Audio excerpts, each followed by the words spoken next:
During the Second World War, the skies over the Pacific were home to some of the most dramatic and consequential aerial duels in history.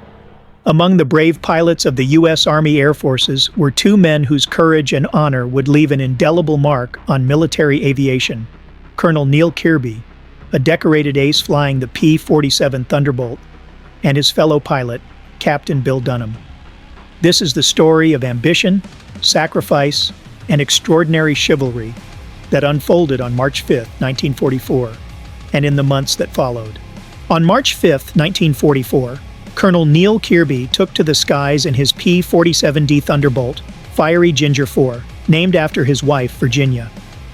With 21 aerial victories to his name, Kirby was in pursuit of breaking the long-standing American record of 26, held by World War I ace Eddie Rickenbacker. He believed that surpassing the record and the resulting press attention could help preserve the aging P-47 in frontline service, even as newer aircraft like the P-38 Lightning and P-51 Mustang were beginning to dominate the skies. To that end, Kirby assembled a fighter sweep along the coast of Papua New Guinea with fellow aces Captain Bill Dunham and Lieutenant Sam Blair.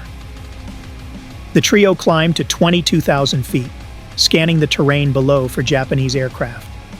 When they spotted a lone Kawasaki Ki-61 about to land at a Japanese airfield, they chose to let it go, conserving altitude and focus for more strategic targets.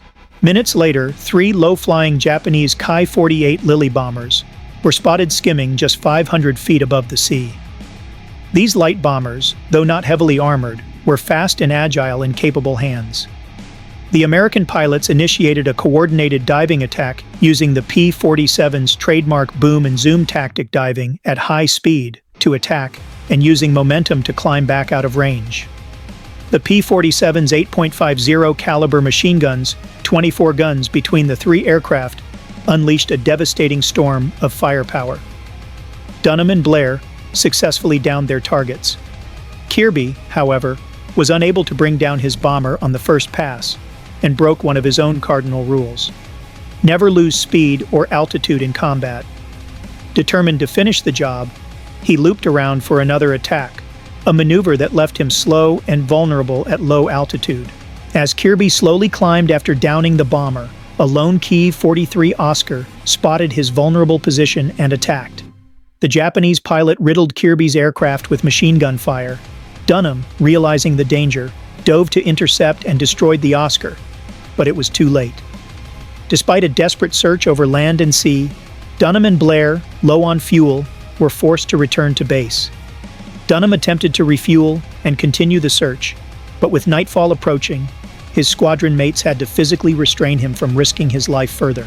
9 months later, Bill Dunham was flying his P-47D over the Philippine Sea. After downing a Ki-43 Oscar, he saw the Japanese pilot parachuting to safety. American airmen were often fired upon while descending in parachutes, and it was not uncommon to return the favor. Dunham lined up for the shot, but then something unexpected happened. As Dunham later recalled, "It was as if the Lord put his hand on my shoulder and said, 'Bill, don't do it.' Instead of firing, he broke off the attack and flew low over the water." Risking his own safety, Dunham opened his canopy and threw his Mae West life jacket to the stranded Japanese pilot below. This act of mercy was immortalized in a painting titled "Uncommon Chivalry," which now hangs in the Seattle Museum of Flight.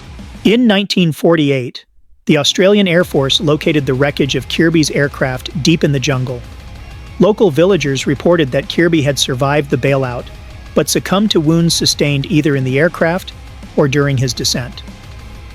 Today, part of his original P-47 is preserved in the National Museum of the U.S. Air Force, a lasting tribute to a pilot whose ambition and bravery were matched only by the integrity of the comrades who flew beside him.